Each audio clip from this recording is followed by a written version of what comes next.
Yo, the first time we went down to Grant Central, a couple of dollars was lost, as well as my favorite pencil. Sauce packets in my left pocket. I can't believe that it's out right now. We should go watch it. Let's do it. Got your son, he needs to stop it.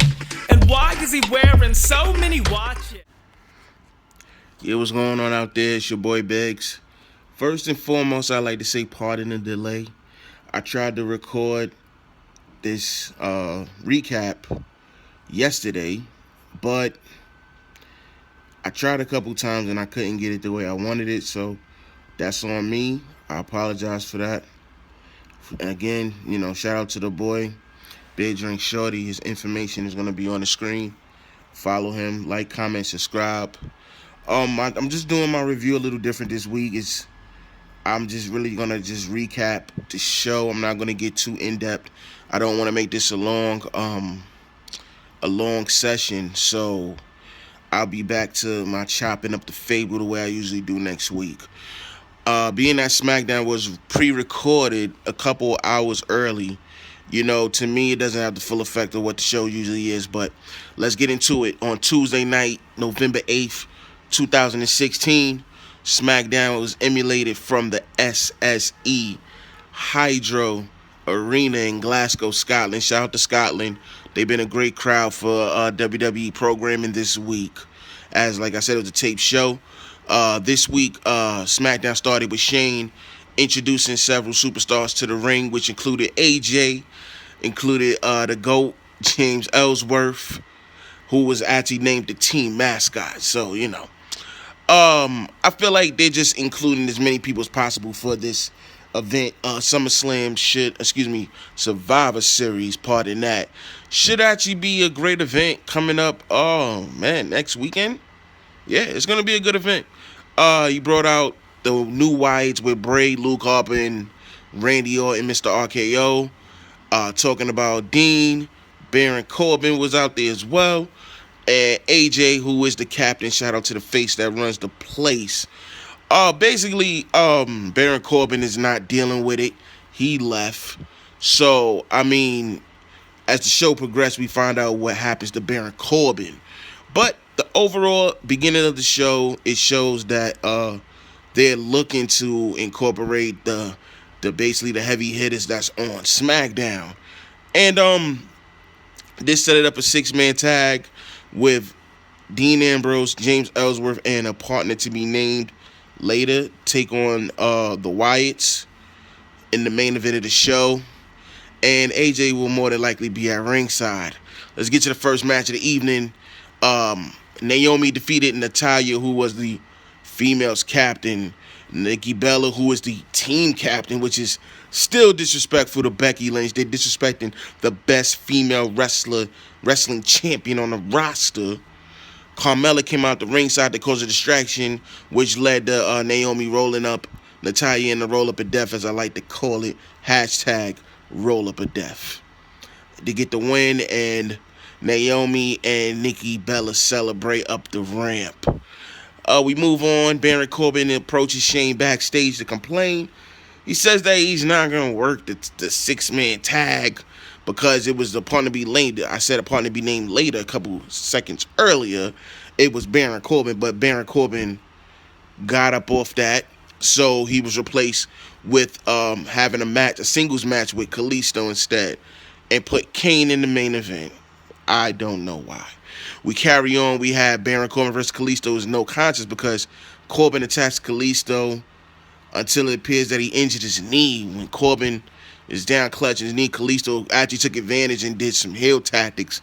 Shout out to the heel in him. He gets some revenge on Corbin and actually further damaged his knee injury with a frog splash, it looked like, off the top rope to end the segment. I was cool with that. SmackDown 900th episode is next week. Cutting Edge will be on deck, as well as the return of the GOAT, the real GOAT, the Undertaker. So, SmackDown next week is going to be way better than this week. Daniel Bryan and Shane are shown backstage discussing Baron Corbin's injury. They pulled Corbin from the Survivor Series match, which I hated that because I feel like Corbin needed that spotlight and that shine. And they said they're going to announce a replacement at the end of the show. I wonder who that can be. We'll find out later. Becky Lynch defeated Alexa Bliss, which I figured she would, with the disarmor. But the thing that caught everybody's eye was that Alexa Bliss' feet was on the rope when she was tapping out. So she will get her rematch at Roadblock. Is it Road? No, excuse me, TLC, which will be the SmackDown people. So watch that early, y'all. You heard it here first. She will get her rematch at the TLC pay-per-view for the title. We move on. We had Kalisto versus... announced that Kalisto will take on the Brian Kendrick for the Cruiserweight title in an interbrand match. This should actually be a great match.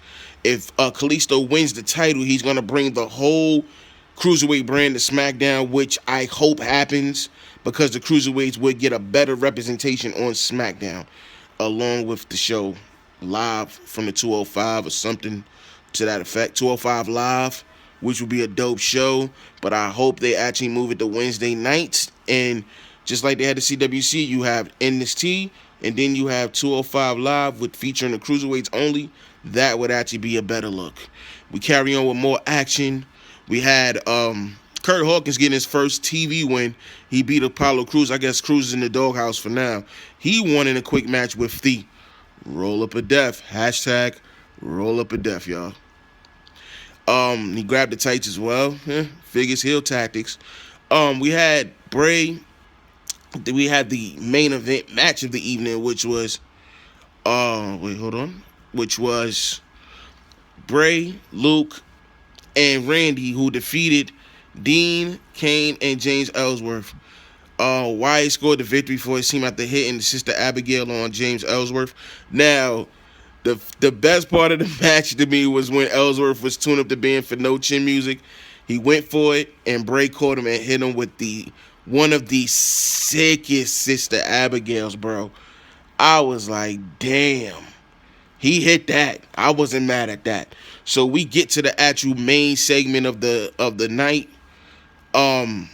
Shane and Daniel Bryan are in the ring. Daniel Bryan teased that, he would be on the team. I think I would have died if Daniel Bryan had came out of quote-unquote retirement to be on this team for this match. I feel like if he was allowed to wrestle at Survivor Series, it would usurp everything. It would bypass the main event of Brock versus Goldberg. It would actually be the biggest distraction of the night. But come to find out, we got the next best thing, I guess, which is Shane is going to join the team to replace Corbin. Shane on the team. Is this a way to have... I think there's possibilities of swerve tactics, but we're going to do our Survivor Series preview next week, and we're going to do it a little different.